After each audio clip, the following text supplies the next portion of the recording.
Assalamualaikum warahmatullahi wabarakatuh. Saya Sutina, CGP Angkatan 8, bertugas di SD Negeri 79 Kota Bengkulu. Saya sedang membahas modul 1, submodul 1.1.A.8, koneksi antar materi tentang kesimpulan dan refleksi modul 1.1.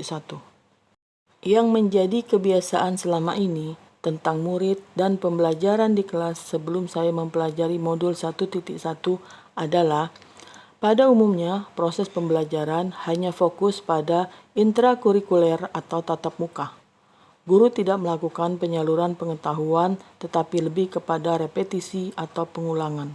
Otak siswa diminta untuk menghafal tetapi bukan menganalisis secara kritis.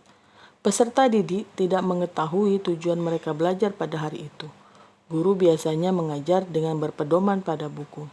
Tes atau evaluasi biasanya bersifat sumatif dengan maksud untuk mengetahui perkembangan siswa. Guru sebagai pemilik ilmu atau otoritas pengetahuan.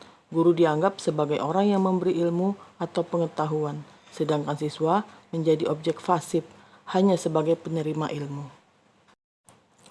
Banyak hal yang berubah dari pemikiran atau perilaku saya setelah mempelajari modul ini. Proses pembelajaran menurut Ki Hajar Dewantara, yaitu 1. Pembelajaran berpusat pada siswa, dengan memberikan penghormatan sepenuhnya pada siswa, menghamba pada siswa, di mana artinya adalah segala bentuk tuntunan ditujukan untuk pemenuhan kebutuhan. 2. Konsep pendidikan menurut Ki Hajar Dewantara didasarkan pada asas kemerdekaan, memiliki arti bahwa manusia diberi kebebasan dari Tuhan Yang Maha Esa untuk mengatur kehidupannya dengan tetap sejalan dengan aturan yang ada di masyarakat. 3.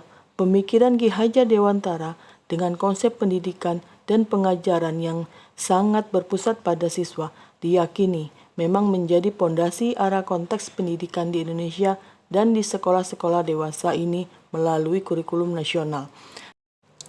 Dengan tuntutan pembelajaran abad 21 yang berpusat pada peserta didik, guru harus menyiapkan peserta didik yang memiliki daya saing, membangun konsep diri dengan kreativitas tak terbatas, inovasi, dan kemampuan literasi yang cakap.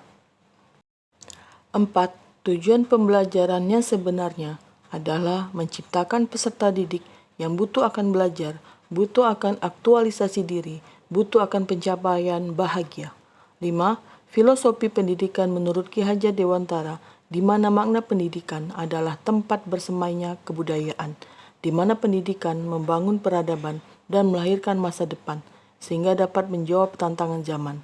Walau melintasi berbagai periode perubahan zaman, setiap pendidikan bebas dari segala ikatan dengan menghamba kepada Allah, di mana tujuan akhirnya adalah menjadi manusia bahagia dengan tingkat kebahagiaan tertinggi. Yang dapat segera saya terapkan lebih baik agar kelas saya mencerminkan pemikiran Ki Hajar Dewantara adalah sebagai guru, kita bertindak sebagai fasilitator, pendamping, dan yang menuntun siswa menemukan perubahannya dari tidak tahu menjadi tahu, sekaligus memiliki budi pekerti yang baik.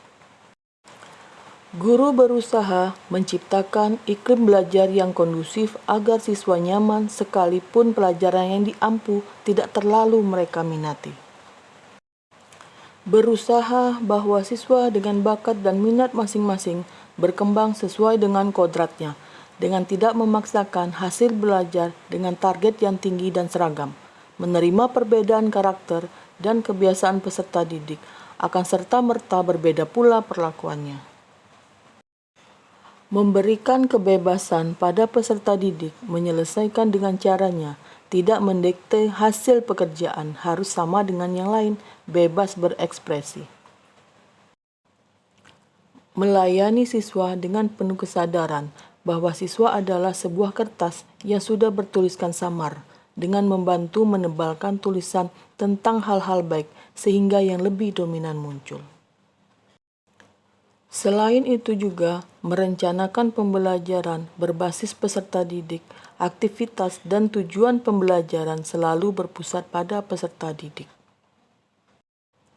Dengan memahami dan refleksi diri kekuatan guru dalam menerapkan pengetahuan dan pengalaman baru, Keyakinan akan potensi diri dalam peserta didik memiliki haknya untuk dibimbing dan dikembangkan dengan memfasilitasi semua kebutuhan siswa sesuai dengan minat dan kemampuan masing-masing individu berdasarkan keragaman latar belakang peserta didik. Demikian penjelasan dari saya. Terima kasih. Wassalamualaikum warahmatullahi wabarakatuh.